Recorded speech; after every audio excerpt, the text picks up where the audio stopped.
joining me today is my new co-host that I'm going to introduce to you. Is a phenomenal woman.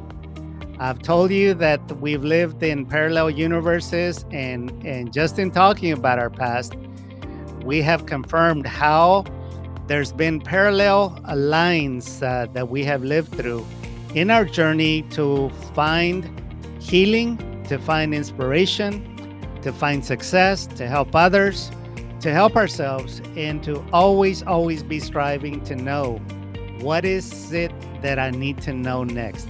What is it that I don't know? I know that I don't know, so what is it that I need to know?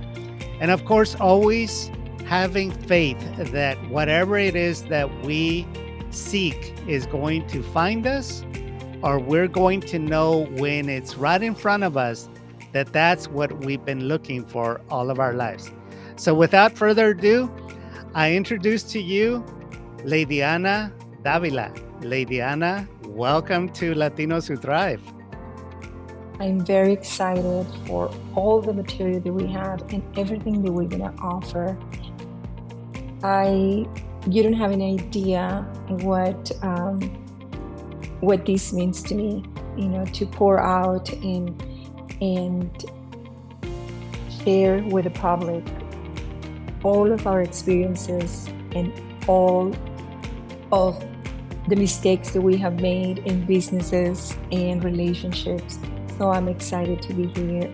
Now, here's an interesting point that I've interviewed a lot of highly successful people, not only as a consultant to them, but I've also read and listened to many successful stories.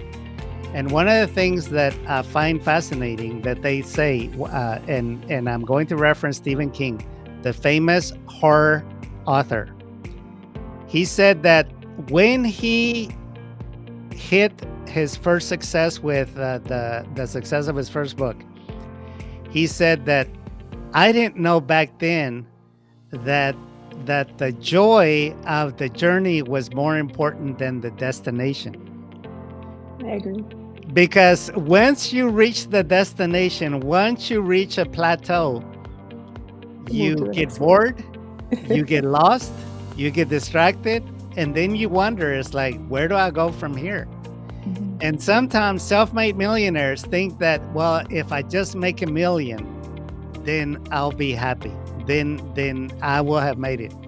They make the first $1 million and they're just as empty as they are inside. But they fail to appreciate that the journey there is the enjoyment. The process of headed in that direction, overcoming obstacles, is the enjoyment because you make your next 10 million. Then they think, well, if I make 10 million, then I'll be happy. Then I'll be fulfilled and satisfied. They make the 10 million, they still feel empty. I once worked with a billionaire, Leidiana, that had the Barbie doll wife. This was his second wife. 3 beautiful kids from his first wife. He had 2 planes and a media empire and a huge ranch. And again, he was empty and miserable inside, living in a constant state of depression. He credited me after working with him for giving him a backbone to say no to his kids, to his wife, to his partners that are always bringing him business deals that were not good in his interest, but he lacked the internal strength, the internal compass, the GPS to say, this is bad. I don't want to do this. He lacked that. And so as a result of developing that congruency, that internal fortitude, that strength, he was able to start the journey of self-empowerment and self-determination.